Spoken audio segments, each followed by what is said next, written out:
Hey everybody, what's up, and welcome back to the garden. Today we're going to be taking a closer look on how to grow tulips.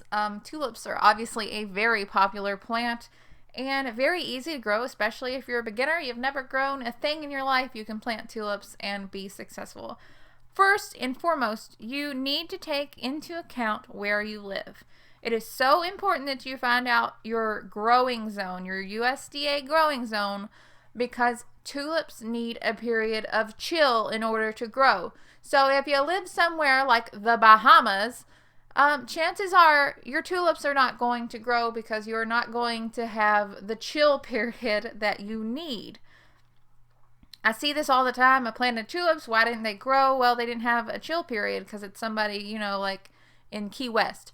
If you do live somewhere a little bit warmer, there are options for you to grow tulips, but you will need to buy bulbs that have been pre-chilled, or you will need to chill them yourself, I guess, in a fridge. I've never personally done chilling of tulips. I know you can buy them pre-chilled. I've never chilled my own because my winter is nice and cold here. Maybe in the future I'll chill my own and I'll make a video about it, but for now we're just going to focus on planting these tulips and how to, make the most out of our tulip display for the spring. Now, the question I get most commonly on this channel is, wow, your tulips are planted really closely together. How do you get that just colorful tulip display? And the answer is planting closely together. It's important to note that I specifically grow tulips for cut flowers and cut flower arrangements. That means when I plan my tulip beds, I am going to pack as many flower bulbs into that bed as possible. I plant a lot of tulips, and I know for a lot of people who don't, sell the flowers, the tulip flowers, this is not cost effective.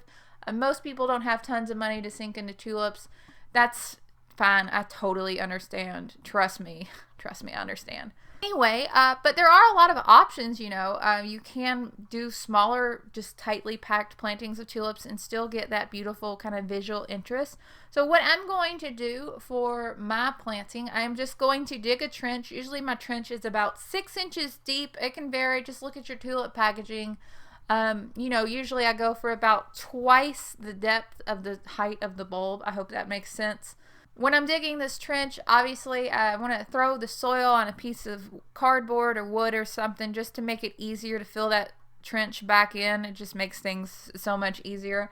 But what I'm going to do is I'm going to take all of my flower bulbs and I'm going to arrange them very close together. Usually I like to keep about 1 centimeter between each flower bulb. I think that's pretty good. It's pretty tightly packed in. Doing this, make sure you grab a pair of gloves or something. Some people can definitely have reactions to touching tulip bulbs. Sometimes I have that problem where my skin will get very irritated from touching all of these flower bulbs. It is something to keep in mind. As with any time you're planting flowers, you really want to make sure you're researching first, learning what things are toxic and all that, just so you can be safe, keep your kids and pets safe and everything. Anyway, once I have finished arranging these bulbs in a very tightly packed, planting, I am just going to lift that soil back over top of these tulip bulbs and cover them really well, firm it down a little bit, and then I am going to let these rest for winter. In general, I usually like to plant my tulip bulbs in October, but if I find a bargain online, I will continue to plant them all the way through maybe November. I've heard people say that you can plant them all the way until the soil is frozen. I've never done that. Usually I stop by November just to make sure that things have plenty of time, everything's going well for the tulip planting. Beyond planting, I find that tulips require very little care from me specifically. I know a lot of people fertilize their flower bulbs. I personally don't do this with tulips. Like I said, since it is a bulb, that flower is already inside that bulb.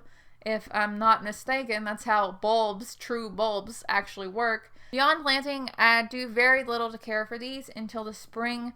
Once the spring arrives and the tulips begin to grow, I will water them occasionally, but in general, here where I live in Zone 6B7 here in Kentucky, we get plenty of rain in the spring, and I don't have to water them to ensure they are getting what they need from me personally. If these flowers start to bloom, I will pull them and put them in cut flower arrangements. Sometimes I just let them bloom just to enjoy them a little bit and pull older flowers for cut flower arrangements.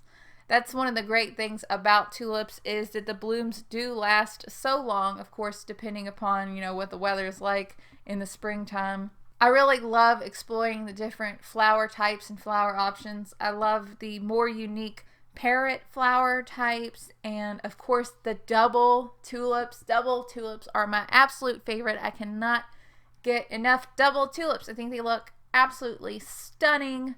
For my tulips specifically, I like to pull the entire bulb out of the ground when I harvest the flowers for cut flowers. A lot of people I see online ask, you know, how do I get my tulips to rebloom? And I've said it probably 1,000 times. The simple answer for me is that my climate is simply not conducive for tulips to rebloom. Somebody actually explained to me that tulips prefer a dry and hot period of time when they are reestablishing the bulb. For me, yeah, it gets hot here, but it's also soaking wet all summer long, which causes those tulip bulbs to split. Even though the foliage has died back and everything, the tulip bulbs have split and they are not big enough to produce a flower the next year. That's why they don't rebloom. Maybe I'll make a video about that in the future. I don't know. I've said it a lot, and everybody seems to be really unhappy when I tell them their tulips probably won't rebloom, but I'm just trying to be honest, just trying to be helpful. Overall, I'm definitely going to keep on planting tulips. I think these things are so gorgeous. And really about it for this video. Hopefully it was helpful. As always, you can leave any questions or comments that you have down below. I'm always trying to answer those. Usually I get to them in about a week. Sometimes longer depending upon how busy I am with work and, you know, the channel and everything. To the channel, be sure to subscribe. I'd absolutely love to have you. We are making new content all the time. Sometimes it's DIY projects, sometimes it's gardening. Could be even soap making. You really never know quite what I'm going to upload. So if you like a little bit of a surprise, you might like this channel too. Always going to just keep on growing. Be sure to tell your friends, hit the little bell icon, all that good stuff. I hope that you guys are having such an amazing day. I will talk to you all later. Bye, guys.